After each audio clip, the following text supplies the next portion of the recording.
starting 20 years ago, it really hasn't changed. Bringing out the voices of people at the grassroots in the United States and around the world. And they very much represent, I think, the majority of people. I mean, I think people who are concerned deeply about war and peace, about the growing inequality in this country, about climate change, the fate of the planet, are not a fringe minority, not even a silent majority, but the silenced majority, silenced by the corporate media, which is why we have to take it back. Sunday night at 8 Eastern on C-SPAN's Q&A.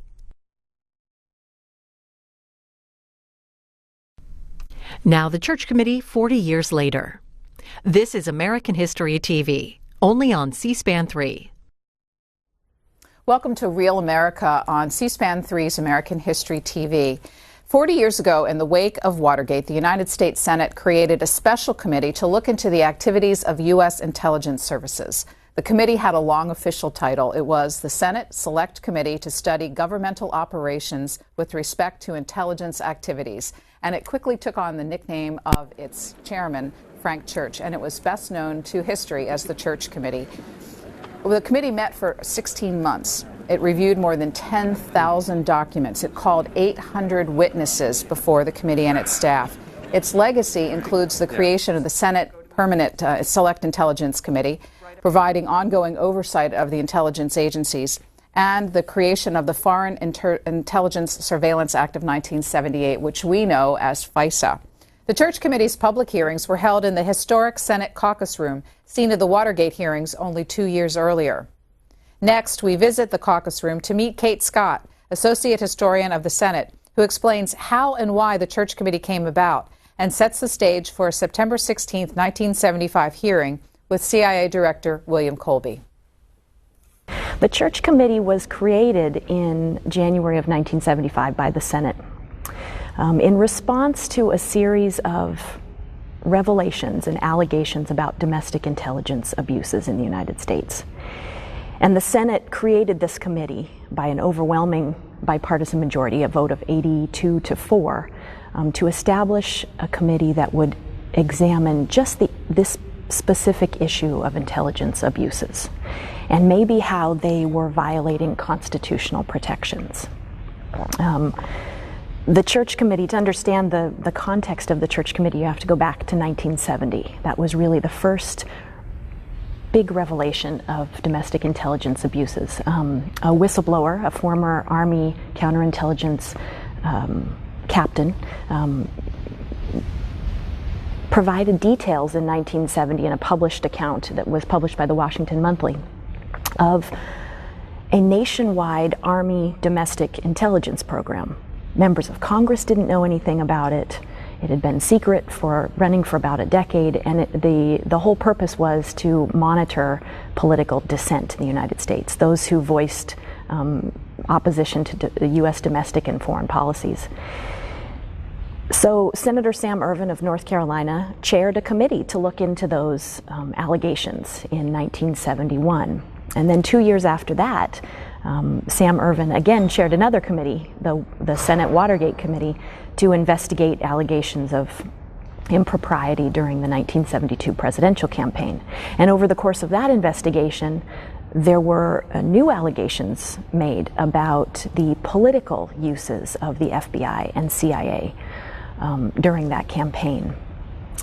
And then finally, in December of 1974, Pulitzer Prize-winning journalist Seymour Hersh published a front page above the fold article in the New York Times alleging that the CIA had developed a domestic surveillance program, which would have been in complete violation of its charter. It was to have no domestic intelligence applications.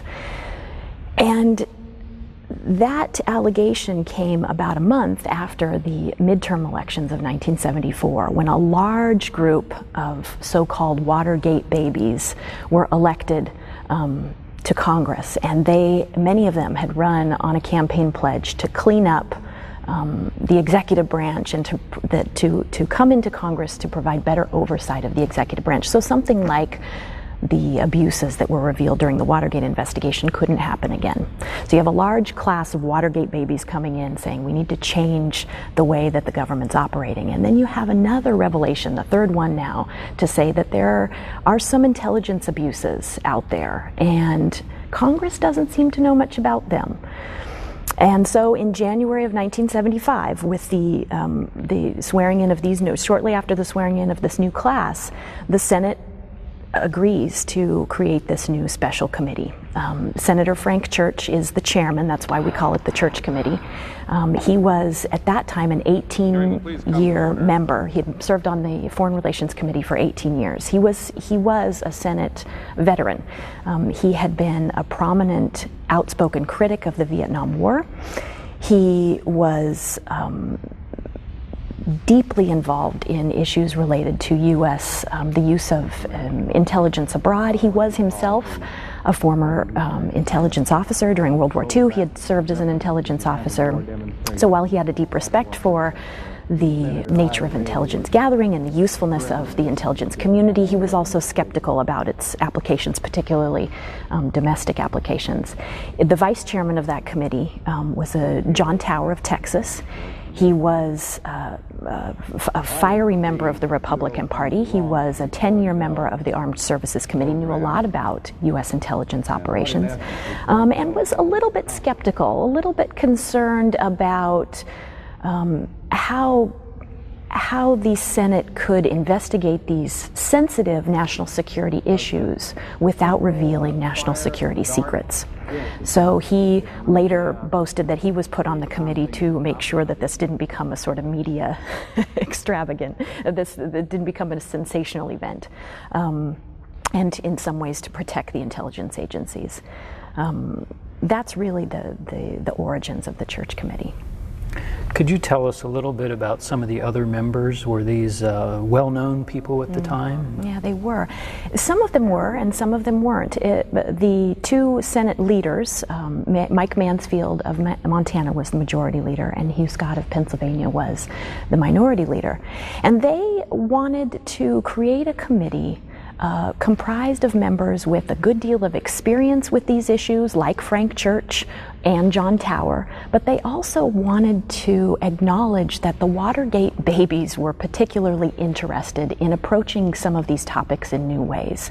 And so they tried to balance the membership on the committee with older members like Frank Church, John Tower, Barry Goldwater, Howard Baker, with some newer members. Richard Swikert of Pennsylvania was a new member.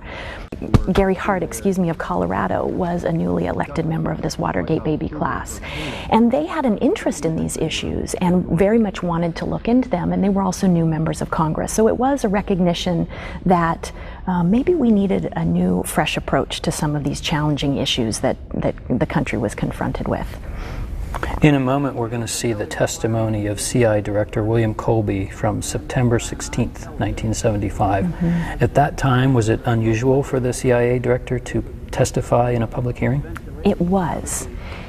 It was unusual in part because for decades, the House and Senate had provided oversight of the intelligence community, but primarily they had done that in closed executive hearings.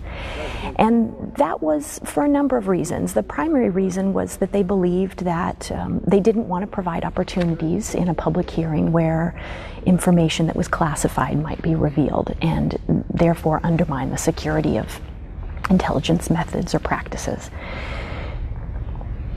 But there was increasingly a sense that the people who were supposed to provide oversight in Congress of these, of the intelligence community, and particularly the CIA, had not been doing it rigorously or effectively. And that, in the Senate, for example, there were two Senate subcommittees tasked with oversight of the CIA. One of them was within the Appropriations Committee, and one was within the Armed Services Committee. And the Armed Services Subcommittee that provided oversight of the CIA was chaired by John Stennis. John Stennis was a conservative Democrat from Mississippi who very much supported the national intelligence community and did not think that Congress had a responsibility to look too closely at how it operated. He famously said, if you're going to have, and I'm paraphrasing, if you're going to have a national intelligence community, you have to close your eyes some and take what's coming. You have to take what's coming. Another senator expressed it another way. We don't know what's going on at the CIA, and frankly, we don't want to know. And that had, for really since the early years of the Cold War, that had been the prevailing sentiment among members of Congress, that because of the global threat of communism, the United States needed to develop these capabilities within the national intelligence community that could and the methods of that intelligence collection shouldn't be second-guessed. And so, for decades, particularly in the Senate, the oversight that had been provided had been done in closed executive sessions. The transcripts hadn't been made public, they hadn't been released, they hadn't been disseminated among members of the Senate. And there were a few members in the Senate who were increasingly unsettled by this lack of oversight. And one of them was Mike Mansfield, the majority leader. And he was actually the first senator to propose a permanent CIA intelligence oversight committee in the Senate in the 1950s. And he continued every Congress to resubmit his proposal to establish this permanent CIA intelligence oversight committee. And while he gained, at some point he had about 20 he was joined by about 20 co-sponsors to get this committee created. He never was able to get the kind of committee that he really wanted until the intelligence scandal, until the domestic intelligence allegations in late 1974. So he was actually the one who drafted the resolution that created the Church Committee in 1975. It was unusual for William Colby to be there in open session for the reasons I just explained. William Colby himself is an interesting character. It's interesting that he's the one who is called to testify in a public session. William Colby had spent the majority of his professional career in the CIA. He actually had worked during World War II for the Office of Strategic Services, the OSS, the CIA's precursor. Then he had gone into private law practice for a few years, and then in 1949, 2 years after the CIA was established, he joined the CIA. He had worked abroad in Europe. He had been deeply involved in CIA operations, Cold War-related CIA operations, for 30 years before he came back to Washington and was nominated by President Richard Nixon and approved, importantly, by the Senate and confirmed by the Senate to serve as the new CIA director in 1973. So he comes to this position as director while the CIA is in a bit of turmoil. There have the former director, James Schlesinger, had ordered a report, an internal report, to be produced, and he had asked CIA officers to come forward and report on any programs that they believed the agency had been involved in, which may have been constitutionally questionable, which may have been perhaps, if not illegal, at least unethical, immoral, improper. And this report, this internal report, became known as the CIA's family jewel, the family jewels. And at the start of the Church Committee investigation, the staff did a lot of work behind the scenes. They literally had to investigate these agencies in the intelligence community more broadly, in some ways for the first time. They didn't even know where to start.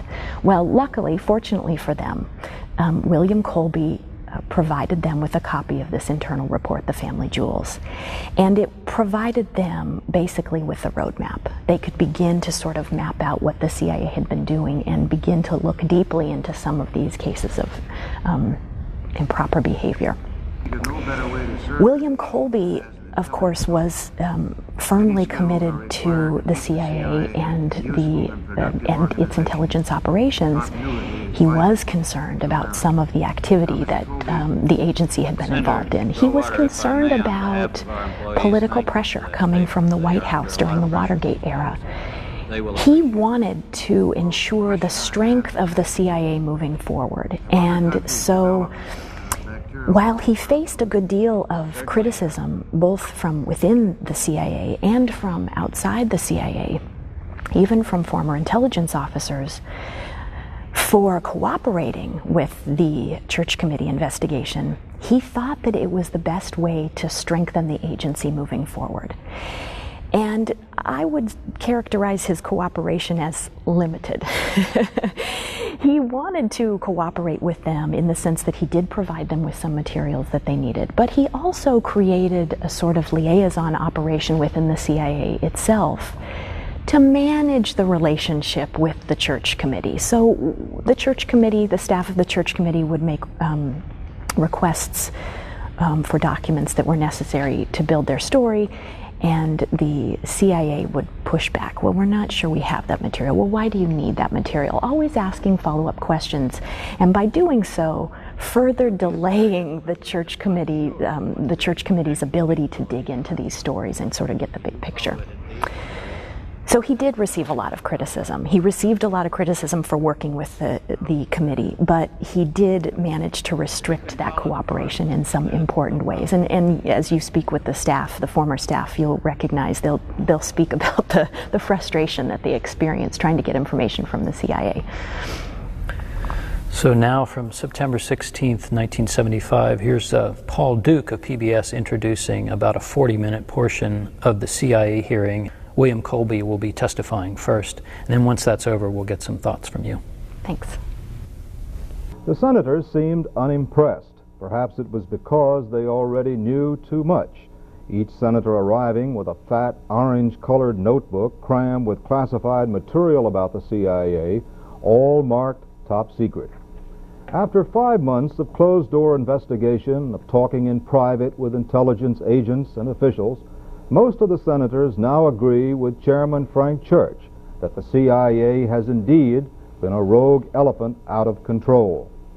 So the testimony of Colby didn't allay the suspicions. The hearings took place in the historic Senate caucus room, scene of the dramatic Watergate investigation just 2 years ago.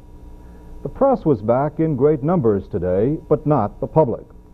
There were, in fact, no long lines, and the seats reserved for the audience were at times only 2/3 filled. As someone said, after what has happened in this country during the past 2 years, there are no more future shocks. But whether there are shocks or not, today's open hearing did focus major attention on the way the CIA has gone about its business in the United States. The subject today concerns CIA's involvement in the development of bacteriological warfare materials with the Army's biological laboratory at Fort Detrick, CIA's retention of an amount of shellfish toxin, and CIA's use and investigation of various chemicals and drugs.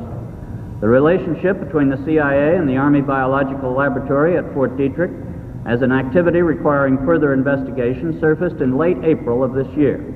It resulted from information provided by a CIA officer not directly associated with the project in response to my repeated directives that all past activities which might now be considered questionable be brought to the attention of agency management. Information provided by him and by 2 other officers aware of the project indicated that the project at Fort Detrick involved the development of bacteriological warfare agents, some lethal, and associated delivery systems suitable for clandestine use. A search was made for any records or other information available on the project. This search produced information about the basic agreement between the Army and the CIA relating to the project and some limited records covering its activities from its beginning in 1952 to its termination in 1970. In the course of the investigation, CIA's laboratory storage facilities were searched, and about 11 grams, a little less than half an ounce, of shellfish toxin and 8 milligrams of cobra venom were discovered in a little-used, vaulted storeroom in an agency building. A major early requirement of the agency was to find a replacement for the standard cyanide L pill issued to agents in hazardous situations during World War II. This was the basis on which eventually we discovered the shellfish toxin. The only application of this toxin was in the U-2 flight over the USSR in May 1960, during which Gary Powers carried such a device concealed in a silver dollar. In the Powers case, the grooves of the drill were filled with shellfish toxin. He obviously did not use it and was not instructed to do so. It was offered to him to provide him with an option. The Powers flight was the only time we are aware that the toxin was provided for operational use, although the L pill was made available for earlier flights. The primary agency interest was in the development of dissemination devices to be used with standard chemicals off the shelf. Various dissemination devices, such as a fountain pen dart launcher and an engine head bolt designed to release when heated, appeared to be peculiarly suited for clandestine use. Available records do not indicate that all specific items were developed exclusively for the CIA, as work on similar devices was also done for the Army. At the time the toxin was found, the officer responsible for the project in 1970 stated that he had no recollection as to how it got there. On the 30th of June, discussions were held with a retired agency officer who had provided the initial lead. This man, who had been the GS-15 branch chief in 1970, stated that the toxin had in fact been moved from Fort Detrick and stored in the laboratory. This was done on the basis of his own decision after conversations with the responsible project officer. He further stated that he made this decision based on the fact that the cost and difficulty of isolating the shellfish toxin were so great that it simply made no sense to destroy it, particularly when there would be no future source of such toxin. The current branch chief believes this explanation is correct, but still does not recall the actual act of receiving the material from Fort Detrick. Both of these middle grade officers agree that no one, including their immediate superior, was told of the retention of the shellfish toxin. If that amount of shellfish toxin were administered orally, which is one of the least efficient ways for administering it in terms of its lethality, that quantity was sufficient to kill at least 14,000 people. If it were administered with the sophisticated equipment that was found in the laboratory, that quantity would be sufficient to kill a great many more. Estimates vary upwards into the hundreds of thousands. Now, my first question is, why did the agency prepare a shellfish toxin for which there is no practical antidote, which attacks the nervous system and brings on death very quickly? Why did the agency prepare toxins of this character in quantities sufficient to kill many thousands of people? What was the need for that in the first place, long before the presidential order came down to destroy this material? I think the first part of the answer to that question, Mr. Chairman, is the fact that the L pill, which was developed during World War II, does take some time to work and is particularly agonizing to the subject who uses it. Some of the people who would be natural requesters of such a capability for their own protection and the protection of their fellow agents really would not want to face that kind of a fate. But if they could be given an instantaneous one, they would accept that. And that was the thought process behind developing the capability. Now, I cannot explain why that quantity was developed, except that this was a collaboration that we were engaged in with the United States Army, and we did develop this particular weapon, you might say, as a for possible use. Now, when CIA retained the amount that it did, it obviously did it improperly. This quantity and the various devices for administering the toxin that were found in the laboratory certainly make it clear that purely defensive uses were not what the agency was limited to in any way. There were definite offensive uses. In fact, there were dart guns. You mentioned suicides. Well, I don't think the suicide is usually accomplished with a dart, particularly a gun that can place the dart in a human target in such a way that he doesn't even know that he's been hit. There's no question about it. It was also for offensive reasons. No question. Have you brought with you some of those devices which would have enabled the CIA to use this poison for? We have indeed. For killing people?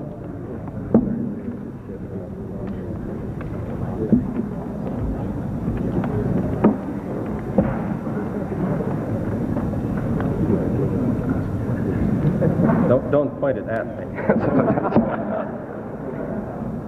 I wonder if you roll that over.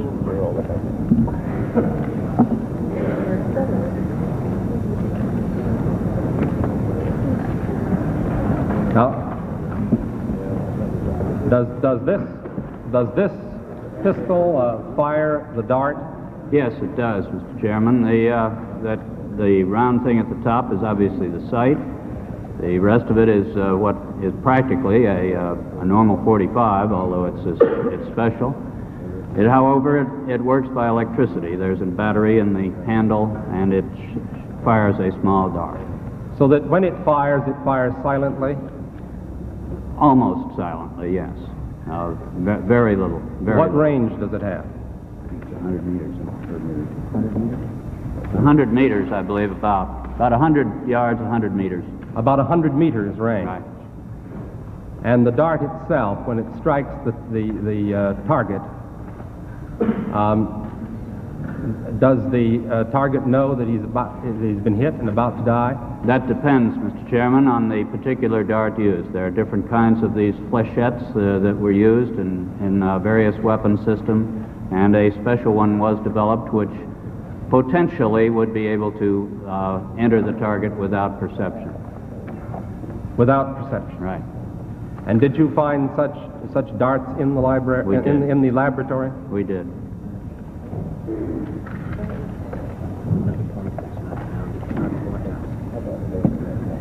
Yes. Isn't it true too that the effort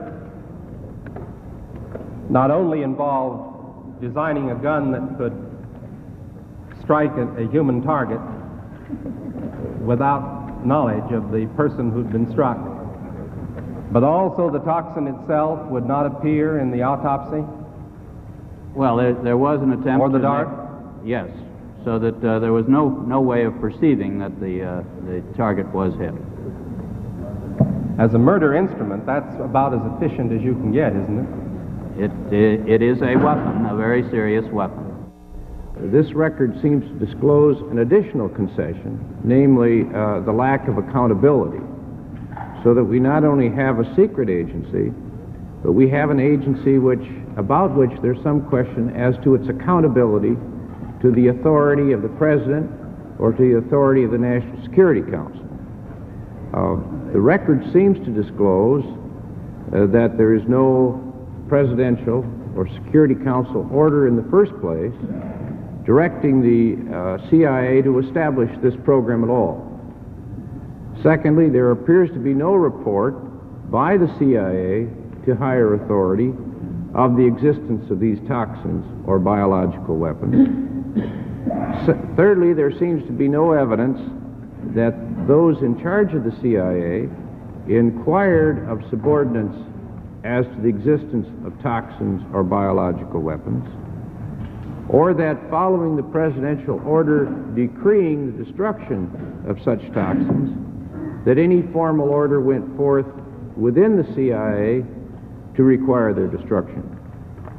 Moreover, the record seems to support the notion that it was only by chance that the leadership of the CIA became aware some years later of even the existence of these lethal toxins, which were in violation of a direct presidential order. In short, the record's a mess, and we may never know just exactly what happened. No one has interviewed Gottlieb as to why he destroyed the material or what they contained, the records. No, we have not interviewed him as to the reason. Do you know what documents he destroyed? We're very unsure as to the total. We do not have an inventory of them. Do you think they might have said who it was authorized the formulation or the retention of this stuff? Do you have any reason to think it might or might not contain that information? In this case, I doubt that it would have very much, because this case indicates, from the evidence we have at hand... Does it say anything, have any reason to think that it might say how, if at all, this material was used in an aggressive way against someone to kill someone? Well, there may well be some of that. When was the documentation destroyed?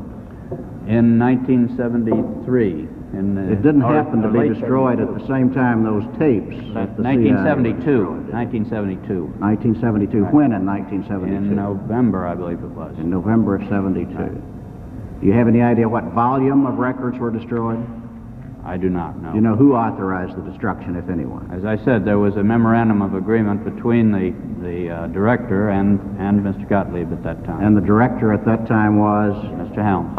Mr. Helms is here in this room, I believe, Mr. Chairman, and I take it we'll have an opportunity to hear from him Mr. today. Helms will be our witness tomorrow morning's hearings. I believe he's the lead-off witness. I won't prolong my opportunity to examine the witness much longer, Mr. Chairman. I understand we're going to try to operate under the 10-minute rule. May I ask you only this other question then in general, Mr. Colby? You've heard of the doctrine of plausible deniability. Yes, and I've rejected it now, Senator. I say that we cannot depend upon that anymore. The question I was going to put to you, is that a phrase of art in the intelligence community? Does it have a separate significance that you understand? It was a rationale used in earlier years. What does it mean? If the United States could deny something and not be clearly demonstrated as having said something falsely, then the United States could do so. In the case of assassinations, in the case of any other of domestic surveillance, in the case of the formulation of poisons, under that previous rationale, would the doctrine of plausible deniability have led the agency to destroy records, to conceal evidence, or to compartmentalize to the point where it would be a committee such as this later would have been unable to establish what really happened? I think the plausible denial concept was used in the sense of international diplomatic relationships. Are you saying by that it would not have applied to the formulation of toxic materials? I would not say that it didn't have anything to do with it at all, but I think that the basic rationale for the doctrine of plausible denial was so that our nation could deny something and not be tagged with it. Colby, can you be absolutely sure that there aren't other vaults containing poison somewhere in this town or in this country or in our possession in some part of the world? I can't be absolutely sure, no, Senator. We obviously are conducting such investigations and have issued such orders as are possible, but I cannot be absolutely sure that some officer somewhere has not sequestered something. Could you, as concisely as possible, state for the committee your understanding of the practice of compartmentalization? Well, the compartmentation practice is merely the strict application of the need-to-know principle. If an employee in the intelligence business needs to know something in order to do his job, then he has a right to the information. But if he does not need to know that particular information, he does not have a right to the information. And if the information is one which is required for large numbers of employees, well, then large numbers of employees will be allowed to know it. If the particular activity is a very sensitive matter and only a very few employees need to know it, then it will be known to only a very few employees. We make a particular effort to keep the identities of our sources and some of our more complicated technical systems restricted very sharply to the people who actually need to work on them, and many of the rest of the people in the agency know nothing about them. Does that need-to-know principle apply in cases of sensitivity to the Director of Central Intelligence? Certainly not. It does not, with one exception. I do not believe I need to know the name of an agent in some foreign country who's serving us at the risk of his life. I know he's there, I know what kind of a person he is, but I do not need to know his actual name, and I have kept that out of my knowledge because I travel and I don't want to know that kind of a thing. But that's the only area that I would apply it to. I am responsible for everything that happens in the agency. I need to know everything that happens in the agency. We've spoken rather extensively here about apparent lack of clear lines of control and authority running downward and commensurate clear lines of responsibility and accountability running upward. To the best of your knowledge, has there been any pervasive non-compliance in the matter of orders from directives from the President or orders from the DCI on the part of subordinates?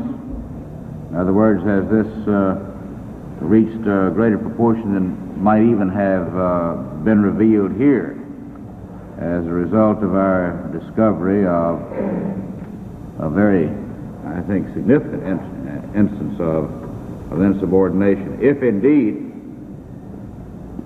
it has been pervasive, isn't there a need for much tighter controls at the top?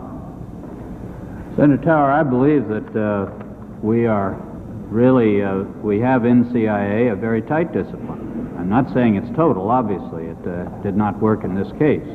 But I think with the people scattered around the world doing very sensitive work, doing highly compartmented work, there has been indeed a very high sense of discipline in the organization and a high sense of compliance to the regulations and the rules and the directives of the organization. And I think that the leadership of the organization has always felt very much subject to direct presidential control and responsive to it. So you would say actually that this instance is an exception to the rule, that ordinarily the discipline has been good, that the control has worked and the accountability has worked in the way that it should according to proper cardinals of good administration. In the business in which we are in, the intelligence and covert operations, I think there have been very few cases in which the agency has, or its employees have done something that they should not have. And in many of the cases which we now question, we find that those activities were approved by the appropriate authorities at that time, that the sense of discipline within the organization seemed to be quite tight. Senator Goldwater.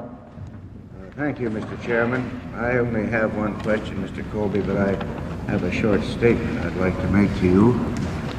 Criticism and analysis are important ingredients in making our democracy work. However, we are now approaching the point where both are being abused to the point of self-destruction.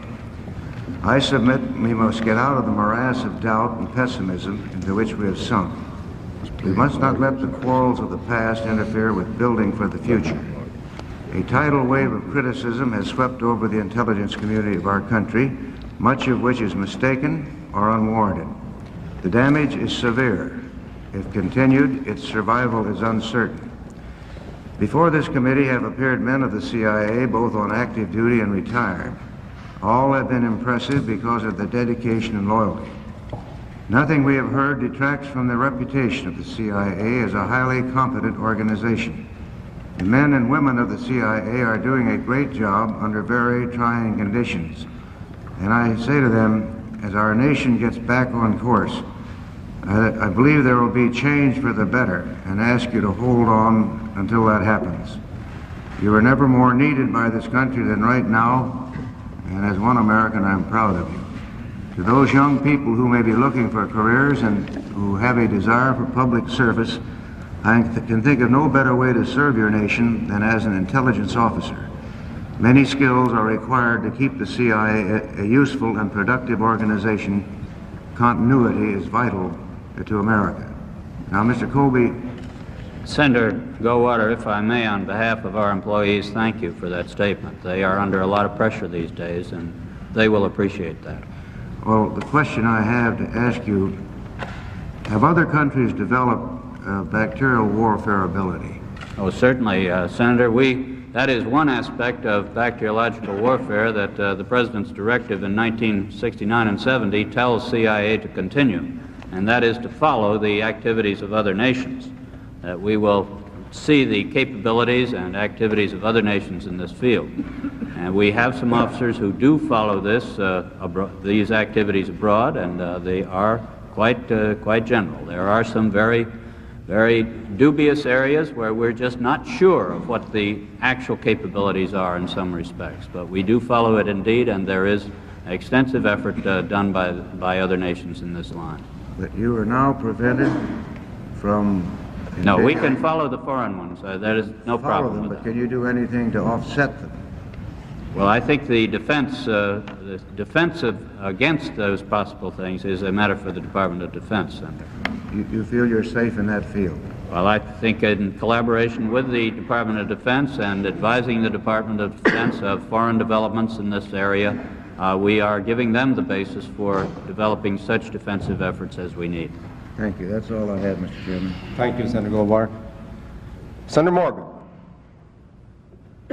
Chairman, Mr. Colby, since this is the first public hearing of this committee, I think we should note that we feel, and I certainly feel, that the role played by the Central Intelligence Agency is a very vital one and a very important one. I think the fact that you quoted from President Kennedy, who said that quite often our failures are trumpeted and our successes go unheralded, is appropriate here. This committee has been told by witnesses that had the Central Intelligence Agency existed prior to World War II, Pearl Harbor might never have happened, or if it had happened, the loss of and deaths and property might have been much less. So I want you to know that we do recognize the role of the Central Intelligence Agency. We recognize the fact that we in this country must be able to know in advance what our potential adversaries and potential enemies may be planning so that we can cope with them. So I do think that it is important. I believe, Mr. Colby, most of the questions have been asked, except that earlier the reference was made to the presidential order, and we alluded to what was, in fact, I think, the press release concerning the presidential order. But as I read the presidential order, I find that this statement, the United States bacteriological and biological programs will be confined to research and development for defensive purposes, immunization, safety measures, etc.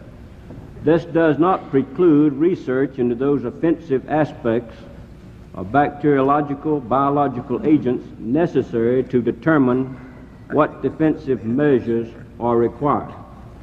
Now, earlier you stated you thought it might have been the mentality of those who made the decision to keep these toxins, that they might be needed in order to develop defensive weapons. Do you think if that was their thinking, that it would be in keeping with the presidential order as I just read it to you? Well, we looked at that. I think that you might be able to make a case for that, Senator, if you were actively involved and had responsibilities for these defensive measures. But as I think the chairman pointed out, the quantities maintained by CIA are difficult to defend under that directive. What was your position with the CIA at that time, Mr. Colby? In 1970, I was on detached service. I was assigned to the Department of State in Vietnam. Then you had nothing to do with retaining these toxins? No, I had nothing. And you knew nothing about them until you made the until we discovered it this in May. I would commend you, Mr. Colby, again for taking these steps to determine what has happened. I think most men in the CIA, as well as those in the Internal Revenue Service and the Federal Bureau of Investigation, are dedicated public officials and want to do what is right. And I think your method of asking for any known violations has been helpful to this committee, and I would commend it Mr. Chairman, to the Internal Revenue Service, to the end that they might ask their field agents if they know of known violations in this area, and I would commend it also to the Director of the Federal Bureau of Investigation. Senator Goldwater mentioned, and I believe the presidential order directed the CIA to continue to maintain surveillance of the bacteriological and biological warfare capabilities of other states.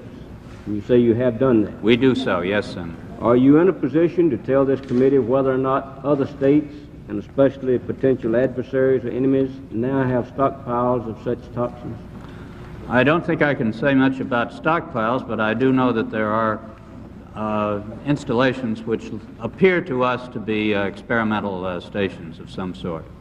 Thank you, Mr. Colby. In the chemical field, certainly there are stockpiles. We are aware of that also. Thank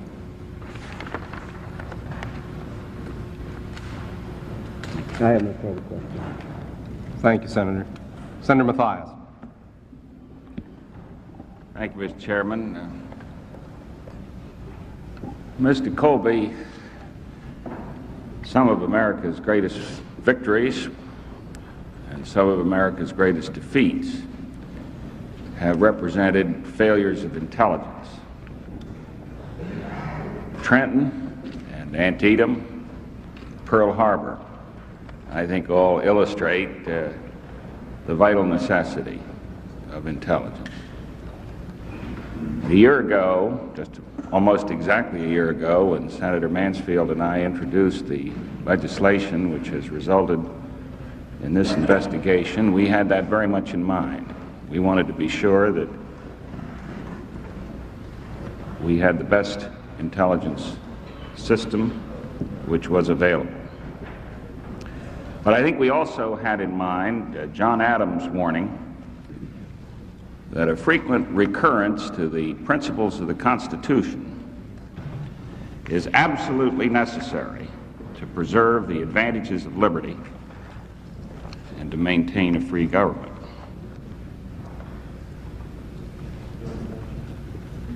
I think the discovery of this toxin raises some interesting questions which are within the purview of this investigation and which I think have to be answered before this committee completes its work and makes its recommendations to the Congress. For example, I accept your statement that this toxin was never used, except in the one instance that you've described. But I then have to ask you this. If you had used the toxin, what provision of the Constitution would have afforded authority to do so? Well, I think CIA's operations are certainly overseas operations. They fall under the National Security Act of 1947, and they fall consequently under the provisions of the Constitution that call for the national defense and the foreign relations of the United States. But the use of a toxin of this sort is, of course, a use of force, wouldn't you agree? It's a weapon. It's a weapon. Yes. It's a use of force. And normally, if force is to be employed against another nation, congressional approval is required. Isn't that true? Well, I think we're now in the midst of the War Powers Act, Senator, and this activity, of course, preceded that. Yes, it did precede it. But what occurs to me here is that we have an illustration of the use of force in the relations of the United States with other powers in the world, or at least the potential use of force. It's, as you say, it's never been used in this instance, which differs only in degree from covert operations in Laos or other examples that we could think of. And so it seems to me that the discovery of this toxin raises very fundamental questions about the relationship to the covert activities of any intelligence agency, be it the CIA or the FBI or others, with the constitutional process by which this government is conducted. And I would think, Mr. Chairman, that there is no responsibility greater upon us than to define that relationship as accurately as possible before the close of these hearings.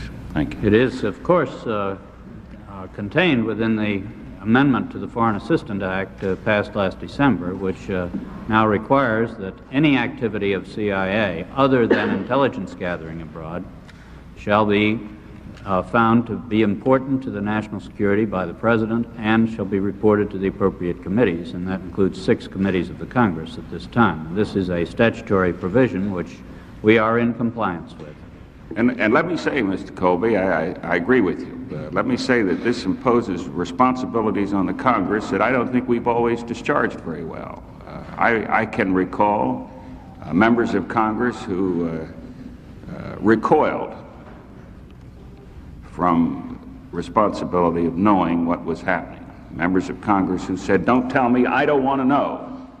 I think that is an indictment of the Congress, just as severe as any indictment which is labeled against any of the intelligence community. I wouldn't call it an indictment of the Congress, Senator. I think it rather reflected the general atmosphere and political atmosphere toward intelligence that was the traditional approach, and I think we Americans are changing that, and this act is an example of that change, as is this committee. I think you're more generous than I'm inclined to be. I can't be that permissive. I don't think climate will excuse what is really a dereliction of duty, and if there had not been that dereliction of duty, perhaps we wouldn't be here today. I must say, Senator Mathias, that I agree fully that we have been victimized by excessive secrecy, not only with respect to the failure of the Congress in the past to exercise proper surveillance over intelligence activities, but also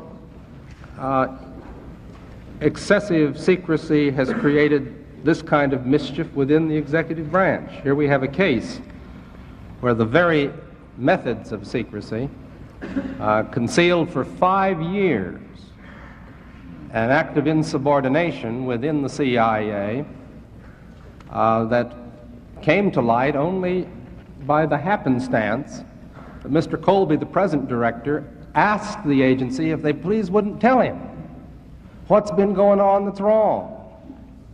And as a result, somebody, knowing something about this, gave him a tip,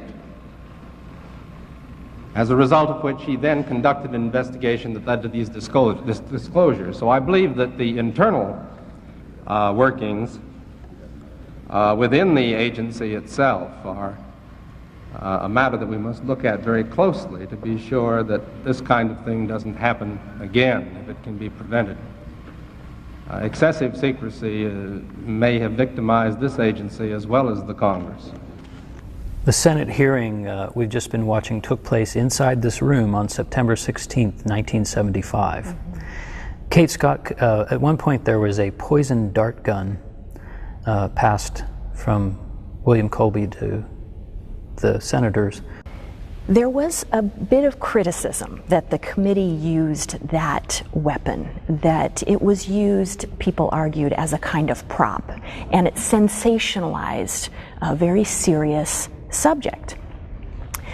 And I always think about congressional hearings as they present a real challenge for members of Congress, because members of Congress use congressional hearings typically as a way to educate the American public about a particular set of issues that they think are important, sometimes to shape public opinion, sometimes to shape the opinion of members of Congress, and typically because they have a legislative recommendation in mind down the road, and they want to use that situation with the press involved to let the American public know what's going on. So there was some internal debate about the usefulness of that dart gun. Internal debate among members of the committee as well as the staff. Should Senator Church wield that weapon in front of the cameras? Of course, there were hundreds of photos taken. Those photos were splashed across front pages of newspapers across the country, and of course played very well on the televised hearings. And I think that ultimately, because it was the first public hearing of the Church Committee, and the Church Committee had been investigating for months, at that point 5 or 6 months had been devoted to just uncovering some of these programs. And they were anxious, and they were getting some pressure from the media and from members of the Senate to talk about what they were finding. And so they put together this hearing, and indeed they wanted to make a splash. They wanted to get people's attention. And you can see from the hearing, you know, the caucus room is filled with press. There are photojournalists, there are TV cameras, members of the press are sitting in the back. You've got some members of the public here, although it wasn't as well attended as the Watergate hearings were in 1973. But you do have an opportunity to sort of shock the nation. This is the kind of stuff that the CIA has been involved in. Does this enhance national security? Is this the kind of program that that the intelligence community should be developing? And finally, who's overseeing this program? If it was indeed, if these toxins were meant to be disposed of, why do they still exist? In other words, who's watching the watchers? That was sort of the perennial question. And so Senator Church received a good deal of criticism for using that, for brandishing that weapon, if you will, because people thought it was sensationalizing a very serious topic. But there were others who said, look, we needed to get press attention to this issue, and more broadly to get the American public to take notice of what we were finding in order to help us achieve our legislative goals, which we saw coming down the pike. And I'm sure we'll talk about those a little later, but a congressional hearing is a moment that provides an opportunity for members of Congress to really focus national attention, and indeed using that weapon did just that. It really focused national attention on these types of programs. So to wrap up this whole issue of the Colby hearing, the first public hearing, what was the legislative result? Did they get what they wanted? Yes, well, it was limited. It was a limited success. From the very early stages of the committee investigation, there were staff who were devoted to developing what we call charter legislation. And charter legislation was really just an effort to legally define exactly what these agencies should be doing. So there was, the CIA already operated under a charter, but it had violated that charter by developing these domestic surveillance programs. And so members of the committee were focused on, well, how can we revise that charter to make the CIA more effective and to prevent it from doing these types of things in the future? And then at the same time, there was a parallel effort to establish a charter for the FBI, the Federal Bureau of Investigation. And those were always seen as important legislative goals that could come out of the Church Committee investigation. The second thing, though, is, and oftentimes this is what happens with congressional hearings, is that by shining light on an issue, it often forces the agencies under investigation to perform their own sort of internal review, and by doing so, they often will institute their own internal reforms. That's certainly what happened with the FBI. The new Attorney General, Edward Levy, came out with a series of Attorney General guidelines to help guide the FBI and prevent it from engaging in abuses in the future. The CIA was already engaging in this process before the Church Committee, as the Family Jewels report suggests. They were already reviewing their activity. I think that the CIA did not, the legislative charter for the CIA was never approved for a variety of reasons. And so the legislative portion of those, of the review of the CIA never quite reached fruition. There were, from what I understand, a number of internal reviews and internal changes that took place as a result of the Church Committee inquiry.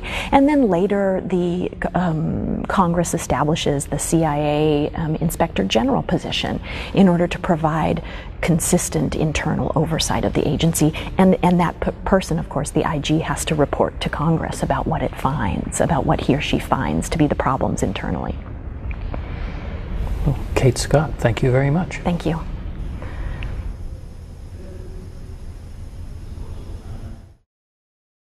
Each Saturday and Sunday for the next 5 weeks will air extended portions of the Church Committee hearings. You can watch them here on American History TV, only on C-SPAN 3. Independent media is the oxygen of a democracy. It's essential, holding those in power accountable.